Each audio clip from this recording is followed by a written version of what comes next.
말씀을 나누려고 합니다. 요한계시록에 보면 7교회가 나옵니다. 몇 개 교회요? 7개 교회가, 이 7개 교회가 나오는데 7개 교회 중에 책망만 들은 교회가 있고 또 책망과 칭찬을 아울러 들은 교회가 있어요. 그러니까 책망도 듣고 칭찬도 듣고 한 교회. 그런데 칭찬만 들은 교회가 있어요. 칭찬만 들은 교회가 바로 오늘 여러분에게 소개하려고는 필라델비아 교회입니다. 미국에 가면 저 펜실베니아 주의 주 수도인 필라델피아라는 도시가 있는데 이 필라델피아는 바로 이 필라델비아에 있는 교회 이름을 그대로 따온 도시입니다. 하나님을 믿는 나라라 그렇게 이름을 짓는 경우가 많이 있는 것을 보게 되는 것이죠.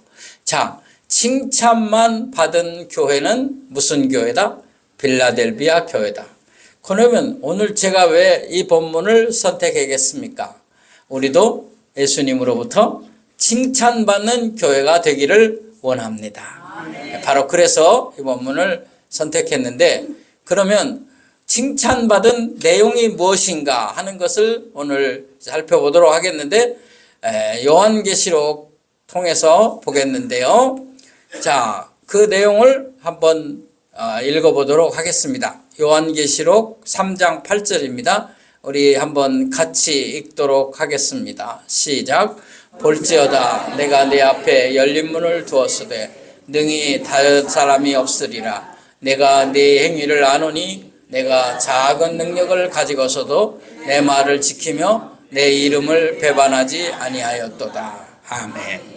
여기 보면 내가 네 행위를 아노니 네가 작은 능력을 가지고서도 내 말을 지키고 내 이름을 배반하지 않았다. 이것을 지금 칭찬하고 있습니다. 작은 능력 가지고도 내 이름을 지키고 나를 배반하지 않았다. 야, 그러면 여기서 우리는 작은 능력이 무엇인가 하는 것을 좀 생각할 필요가 있어요. 그 작은 능력 가지고도 주님의 이름을 배반하지 아니하고 주님의 말씀을 지킬 수 있었다는 것 아닙니까? 그러면 작은 능력을 저는 이렇게 생각합니다. 많은 사람이 아니고 적은 사람의 숫자일다 이겁니다. 여기 소아시아 7교회의 성도들은 그렇게 많지 않았습니다. 그렇지만 수가 적었습니다. 그래도 능력이 있었다 그런 얘기입니다. 그 다음에 재정이 많지 않았습니다. 물질이 많지 않았다는 겁니다. 또 사람들 보기에 우리가 흔히 말하는 저 사람 참 믿음이 좋다, 믿음이 참 크다 그런 얘기가 아니고 주님이 보실 때에는 오히려 작은 믿음이었다는 것이죠. 그런데도 이것이 능력을 발휘해서 주의 말씀을 지키고 주님의 이름을 배반하지 않았다는 거예요. 여러분, 라오디게아 교회라고 이 요한계시록에 나오는데요. 무슨 교회요? 라오디게아 교회. 발음하기가 좀 어려운데요. 이 라오디게아 교회는 책망만 들었어요. 왜 책망만 들었느냐? 이 교회는 부자들이 많이 나왔어요. 돈 많은 사람이 있었어요. 그런데도 그들의 믿음은 뜨뜻미지근했다. 그래서 처음 사랑을 회복하고 다시 네가 어디서 떨어졌는지를 기억하고 믿음을 회복해라. 그렇게 책망하시는 것을 볼 수 있어요. 근데 필라델비아 교회는 작은 능력. 그러니까 많은 물질이 없음에도 또 큰 믿음이 없음에도 또 수가 적어도 하나님의 능력을 가지고 주님의 이름을 배반하지 아니하고 하나님의 말씀을 지킨 줄로 믿습니다. 자, 이제 예수의 이름을 지켰다는 말에 대해서 생각하겠습니다. 하나님의 말씀과 예수님의 이름을 지킨다는 것이 뭐냐는 거예요. 세상과 타협하지 않는 거예요. 내가 힘들고 어려워도 내가 믿음을 가지고 세상하고는 절대로 타협하지 않는다. 물론 여기서 말하는 것은 세상과 담을 쌓으라는 건 아닙니다. 세상 사람을 미워하고 세상의 모든 일들을 방관시하거나 또는 무시하거나 또는 반대로 이제 비관시하는 그런 세상은 어쩔 수 없어 비관하는 그러니까 나도 어쩔 수 없어 그런 것들을 하지 않는 것을 타협하지 않는다 그런 말입니다. 그러니까 세상을 무시하거나 멸시하거나 그렇게 하는 건 아니에요. 그러나 그들이 가는 대로 따라가거나 그들이 좋아하고 그들이 가치로 여기는 것들을 같이 하지 않는다는 거예요. 함께 하지 않는다는 거예요. 우리가 세상 사람이 가치로 여기는 것을 똑같이 가치로 여기고 세상 사람이 즐거워하는 것을 우리가 똑같이 즐거워하면 그것은 하나님이 기뻐하시지 않는 일이 되고 결국은 시험에 빠지게 되고 말게 되고 그 다음에 하나님의 말씀을 내 삶에서 그 선택권을 어디다 두느냐 최우선에 두느냐 차선에 두느냐 하는 거예요. 나는 내 삶의 모든 선택권의 우선권은 하나님의 말씀에다 둔다. 그것이 바로 예수님의 이름을 지키고 말씀을 지킨 것이다 그 말이에요. 네가 무엇을 선택해야 할 때에 하나만 선택해야 할 때에 예수님을 선택하느냐 하는 거예요. 여러분 주님을 선택할 수 있기를 원합니다. 세상이 아무리 좋은 것, 세상이 아무리 귀한 것으로 우리를 유혹한다 할지라도 내가 하나만 선택해야 한다면 나는 주님을 선택하겠노라. 그런 사람이 바로 말씀을 지키고 주님의 이름을 지킨 사람이다. 마지막으로 결정적인 것은 죽음 앞에서 순교를 앞두고 말씀을 지킬 수 있겠는가? 주님의 이름을 배반치 않을 수 있겠는가? 하는 거예요. 점점 강도가 세졌어요. 세상과 타협하지 않는 것. 그리고 한 걸음 나아가 선택을 할 때 무엇을 선택해야 되는가? 선택의 우선권. 그리고 이제는 죽음이라는 가장 슬픈 일 앞에서 내가 믿음을 버리지 않는 거예요. 어떤 분은 남편이 먼저 죽어서 어떤 분은 자녀가 먼저 죽어서 믿음을 버리는 그런 경우도 있어요.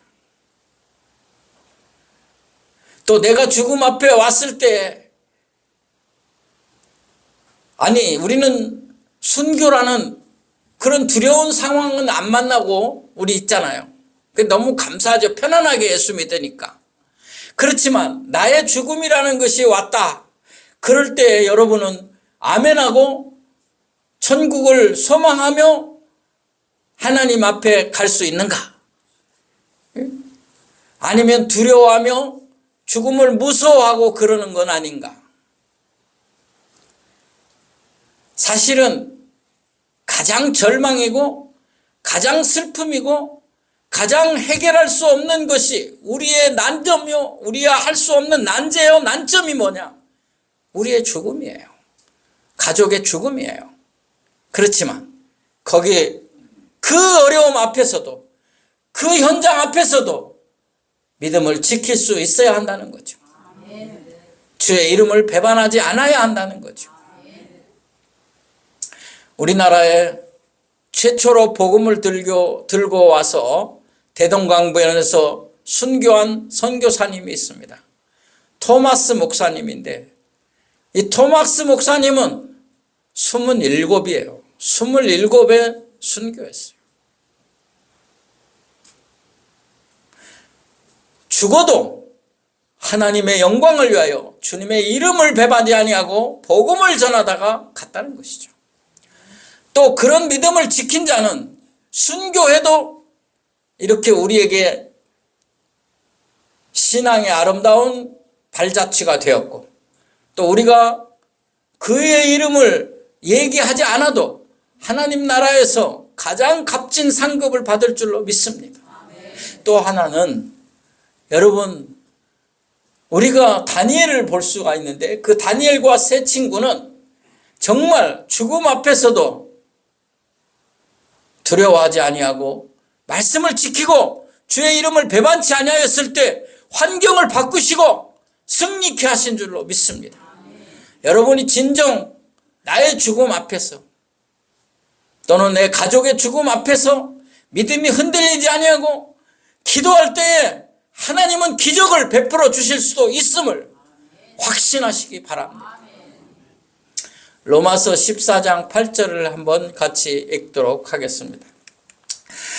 다 같이 읽겠습니다. 시작. 우리가 살아도 주를 위하여 살고 죽어도 주를 위하여 죽나니 그러므로 사나 죽으나 우리가 주의 것이로다. 아멘.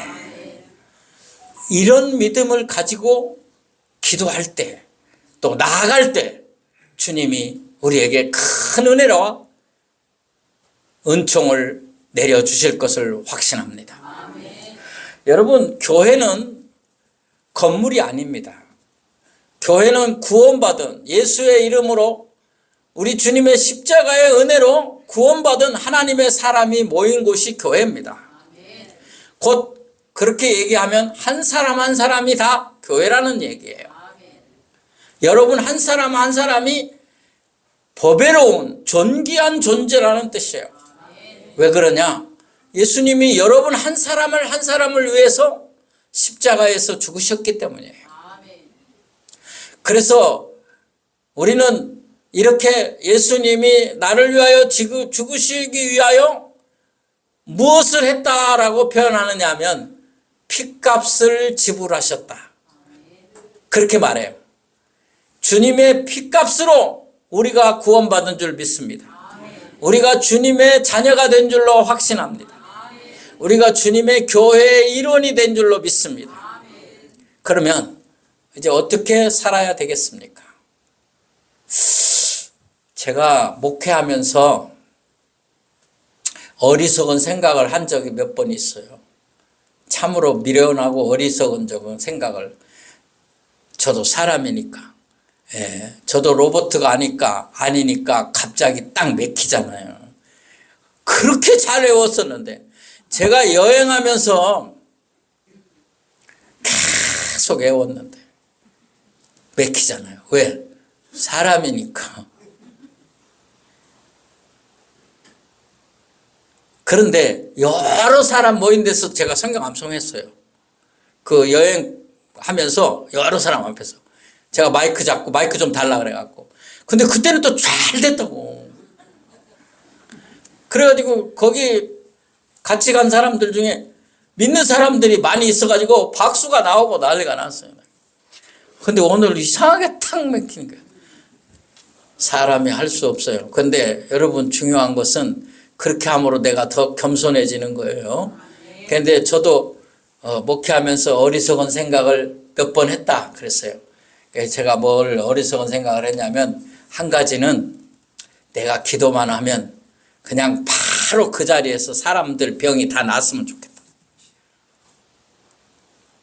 하나님 나한테 신유의 은사를 주십시오. 그래가지고 아니 그런 거 배운 적이 없는데 신학교 때 이런 어리석은 생각이 들어가지고 기도를 했어요. 내가 기도만 하면 팍팍 일어나게. 그랬더니 하나님이 냉수 먹고 정신 차려라. 저한테. 네가 왜 그런 거를 기도하냐. 그렇게 저한테 제가 저 자신에게 묻는 거예요. 너 왜 그거 기도했냐. 그랬더니 너무 인간적이었어요. 왜? 내가 그렇게 하면 사람이 많이 올 것이니까. 얼마나 인간적이에요. 내가 교회, 개척교회 하다 보니까 힘들어서 그런 생각도 가질 수 있긴 하지만 내가 회개했어요. 그 이후로 나는 한 번도 그렇게 말한 적도 없고, 그렇게 기도한 적 없어요. 제가 어리석었어요. 두 번째 어리석은 게 있었어요. 그게 뭐냐면, 하나님, 우리 교회에 부자도 좀 나오게 해주세요.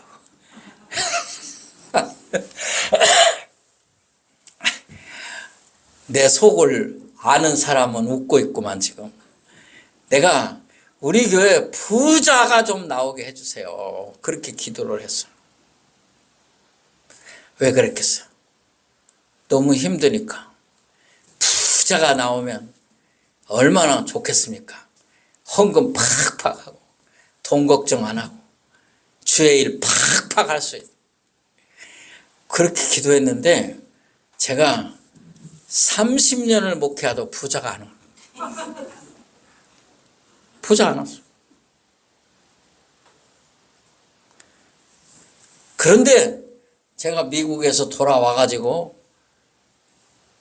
서울에서 목회할 때도 부자가 안 왔는데 부천에서 목회할 때 부자가 한 명 왔어요.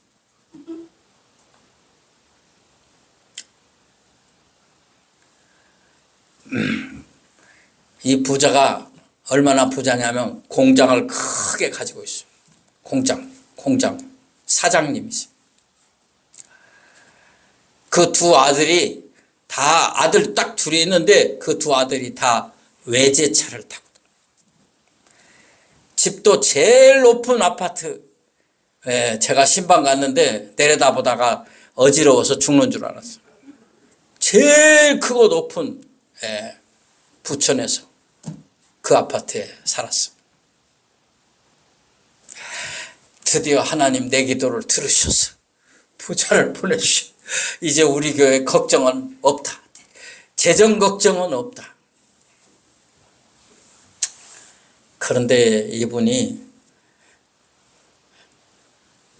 11조가 맨날 정해져 있어. 사업이 잘 되든 안 되든 맨날 요만큼. 다른 헌금은 절대로 안 해요. 장사가 잘 됐을 때도 있었을 텐데 딱 요만큼. 내가 액수는 말하지 않겠습니다. 다른 헌금은 하지도 않아. 내가 회개했습니다. 나는 이제 앞으로 부자 보내지 않으셔도 됩니다. 그분이 지금 갔어요. 그래서 얘기하는 거예요. 이거 녹화하고 있는데 그분 들어가면 안 되는데. 제가 깨달았다는 얘기를 하는 거니까. 사랑하는 성도 여러분. 나는 주님의 일은 돈으로 하는 것이 아니다. 하나님이 하시는 것이다. 그걸 깨달았어요. 그러니까 제가 실명을 얘기해서 죄송합니다. 윤경수 안수 집사님, 김창숙 전도사님 같은 분이 있으면 된다는 것을 깨닫게 해주시죠. 내가 실명, 좋은 거니까 실명을 고개하는 거예요. 이분은 서민 아파트 살아요. 제가 알기로는 방 2개짜리, 신방 가서 봤는데 방 2개짜리. 모든 헌금에 넘치도록 하셔요. 아니 그보다 저를 사랑하셔요. 또 부족한 죄인을 사랑해 주셔요. 이런 분들이 하나님의 일을 하는 거구나. 지금 여러분 다 내가 보기에는 여러분들을 통해서 하나님이 일하시는구나. 나는 그렇게 믿어요. 여러분 부자가 없는 게 너무 감사해. 왜? 하나님을 더 바라보게 하시거든. 주님의 교회는 하나님이 하시는 것. 주님이 하시는 줄 믿습니다. 칭찬에 대해서 얘기를 구체적으로 해보도록 하겠습니다. 자, 예수님이 칭찬하시고 축복을 하십니다. 그 축복의 내용이 뭐인가? 시험의 때를 면하게 하겠다. 시험의 때를 면하게 하겠다. 한번 읽어보도록 하겠습니다. 요한계시록 3장 10절입니다. 다 같이 읽습니다. 시작. 내가 나의 인내의 말씀을 지켰은즉 내가 또한 너를 지켜 시험의 때를 면하게 하리니 이는 장차 온 세상에 임하여 땅에 거하는 자들을 시험할 때. 환란이 온다. 시험이 온다. 그때 빌라델피아 교회 성도들을 내가 지켜주겠다.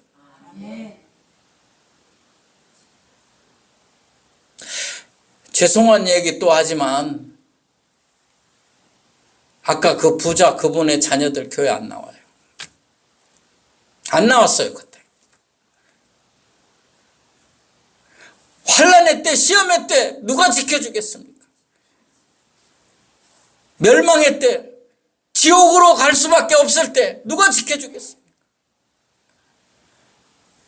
예수의 이름을 부르는 자, 주님의 말씀을 지키는 자, 주님을 배반하지 않는 자, 주님이 지켜주실 줄로 믿습니다. 아멘. 성전의 기둥이 되게 하겠다 그랬어요. 성전의 기둥이 되게. 하나님의 약속이요 축복입니다. 요한계시록 3장 12절 보겠습니다. 다 같이 읽겠습니다. 시작. 이기는 자는 내 하나님의 성전의 기둥이 되게 하려니 그가 결코 다시 나가지 아니하리라. 내가 하나님의 이름과 하나님의 성 곧 하늘에서 하나님께로부터 내려오는 새 예루살렘의 이름과 나의 새 이름을 그 위에 기록하리라. 아멘. 여러분, 하나님 성전에, 하나님 나라의 기둥이 되는 거예요. 시편 기자는 이렇게 말한 적이 있어요. 내가 악인의 장막에 거함보다 내 하나님 문지기로 있는 것이 좋사오니. 아시죠? 얼마나 주님을 사모하고 하나님의 은혜를 사모하는 자이면 문지기로도 있어도 좋사오니 하나님 문지기로 살겠습니다. 근데 우리 주님은 뭐래요? 문지기가 아니라 기둥이다. 기둥. 기둥이라고 약속합니다. 저는 여러분들이 다 우리 교회 기둥인 줄로 믿습니다. 여러분들이 없으면 안 된다고 나는 생각하는 사람이에요. 여러분들은 하나님 나라의 기둥입니다. 자부와 긍지를 가지셔도 됩니다.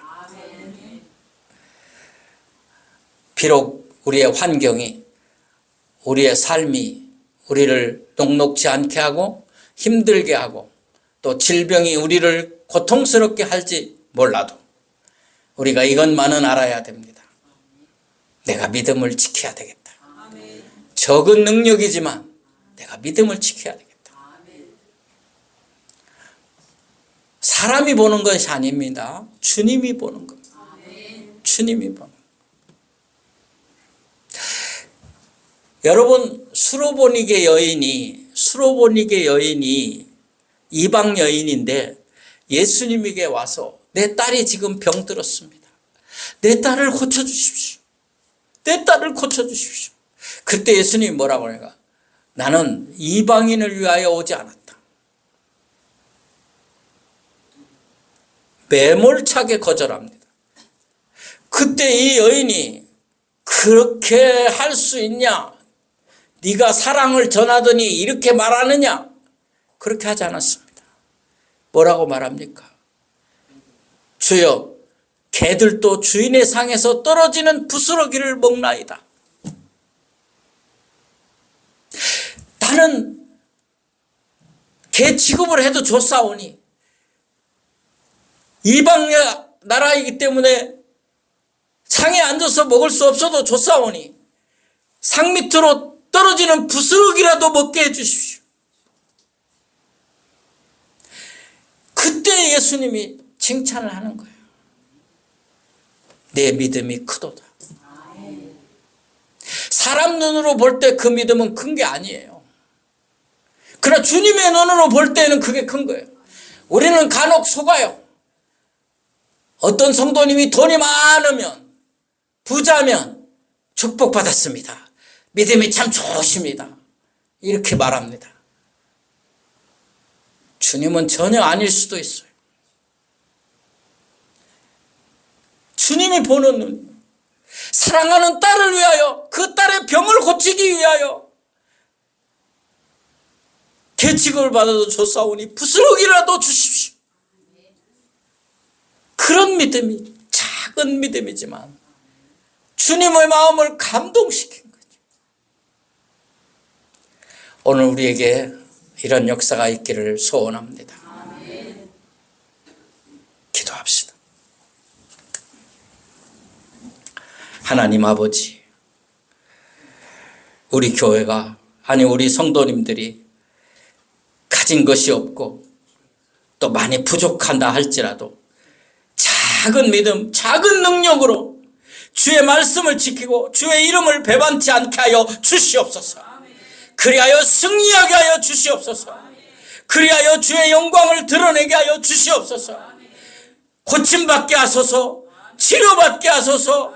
은혜 받게 하소서. 예수님의 이름으로 기도하옵나이다.